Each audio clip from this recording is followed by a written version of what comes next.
આજે દર્શન કરીશું ધોળકાના ડીંગુચા ગામે આવેલા બ્રહ્માણી માતાના મંદિરના, કે જેની સાથે ભક્તોની અપાર શ્રદ્ધા જોડાયેલી છે. એવું માનવામાં આવે છે કે ધોળકા તેમજ આસપાસના ગામડાઓ માટે આ મંદિર વરદાન સમાન છે. તો સુખ અને સમૃદ્ધિની દેવી એવા બ્રહ્માણી માતાના દર્શન કરવાની સાથે જાણીએ આ સ્થાનકનો મહિમા. ધોળકાથી આગળ આવેલ ડીંગુચા ગામે બ્રહ્માણી માતાજીનું મંદિર આવેલ છે, જે ધોળકા તેમજ આસપાસના ગામડાઓ માટે વરદાન સમાન છે. ત્યારે આ માતાજીની વર્ષો જૂની પ્રતિષ્ઠાથી ગામના લોકો ખૂબ જ સુખી છે. ત્યારે આ માતાજીના મંદિર પાછળનો ઇતિહાસ પણ એટલો જ રસપ્રદ છે. માની લીલાથી જ ગામના લોકો એટલા પ્રભાવિત છે કે કોઈ પણ શુભ કાર્યની શરૂઆત કરતા પહેલા મંદિર આવીને આશીર્વાદ લેવાનું લોકો ચૂકતા નથી. આ મંદિરનું નામ બ્રહ્માણી માતા કેવી રીતે પડ્યું તેની જો વાત કરીએ તો 700 વર્ષ પહેલા આ જ મંદિરને લોકો ગામ કુળની માતા તરીકે ઓળખતા હતા. અને ત્યારબાદ જેમ જેમ સમય થતો ગયો તેમ તેમ લોકો પોતાની આસ્થા મુજબ માતાજીના અલગ અલગ સ્વરૂપને ઓળખતા ગયા.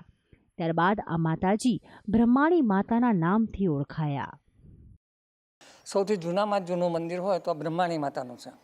700 વર્ષ, લગભગ 700 વર્ષથી વધારે જૂનું ગામટોળાની માતા તરીકેનું આ અમારું મંદિર છે. ગામના દરેક કોમના, ગમે તે જ્ઞાતિના હોય, દરેક જણના વરઘોડિયા પણ અહીંયા જ એમના છેડા છોડી છૂટે છે. અને ગામ માતાજીની દરેક રીતની મહેરબાનીથી આજે એ ગામ એટલું સુખી છે કે કદાચ કોઈ સારામાં સારું સ્માર્ટ સિટી હોય એના કરતાં પણ માતાજીની દયાથી અને કૃપાથી અમારું ગામ ખૂબ સુખી છે. એ માત્ર માતાજીની જ કૃપાથી છે. આ મંદિરમાં બિરાજેલા માતાજીની દયાથી આ ગામમાં રહેતા લોકો શ્રીમંત અને ધનિક છે. સાથે જ ગામમાં માતાજીની દયાથી દરેક પરિવારના એક સભ્ય વિદેશમાં છે, જે માટે ગામના લોકો માતાજીને પોતાના ઋણી માને છે. આ ઉપરાંત ગામમાં કોઈ પણ પ્રસંગ હોય કે કોઈ પણના લગ્ન હોય તો લોકો વર વધુના છેડા પણ આ મંદિર આવીને જ છોડે છે.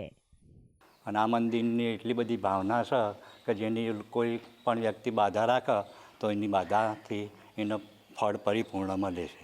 ધોળકાની પાસે સ્થાપિત બ્રહ્માણી માતાજીના ગુણગાન ગાઈએ તેટલા ઓછા છે. અને લોકોની આ માતાજી પ્રત્યે શ્રદ્ધા અને આસ્થા જોઈને લોકો માતાજીના ગુણગાન ગાવાનું તેમજ ભક્તિ કરવાનું છોડતા નથી. ભક્તિ સંદેશ ન્યૂઝ, ધોળકા.